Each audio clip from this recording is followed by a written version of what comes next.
The advances in AIDS prevention and treatment over the past few years have been phenomenal, and the conference opening in Washington will acknowledge that. But these advances should benefit those most in need, and the conference will have to address that, says Dr. Eric Gooseby, the United States Global AIDS Coordinator. To do that, we need a partner government who has the will, the capacity, and the ability to mobilize their resources.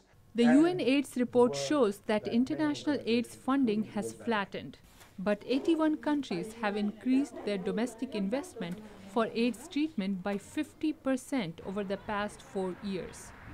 Michelle Sidibe is UN AIDS Executive Director. We're seeing countries like China who decided now to pay completely for their AIDS response. It's the same for India, Russia, and Brazil, which were not happening. And that is what I think is a new narrative in the AIDS response. Sidibe says emerging nations have been aggressive in launching new programs for ending pediatric AIDS, increasing access to antiretroviral therapy, and reducing the rate of new HIV infections. What we need is to make sure that we build a new momentum which will help countries to own their own response. Because AIDS, even if we're calling for ending AIDS, we know that it will not happen tomorrow morning.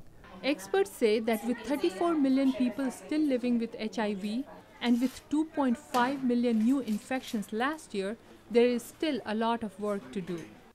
Dr. Anthony Fauci of the National Institutes of Health and a pioneer in the fight against AIDS says, we now have the medical tools to end this epidemic.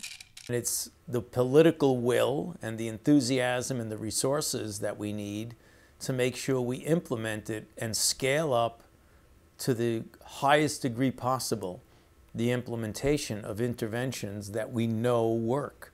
We know that because we've proven it. It's no longer guesswork. AIDS activists say this year's AIDS conference comes on the heels of major victories against the disease. And amid new hope that an end to the AIDS pandemic is finally within reach. Vidushi Sinha, VOA News, Washington.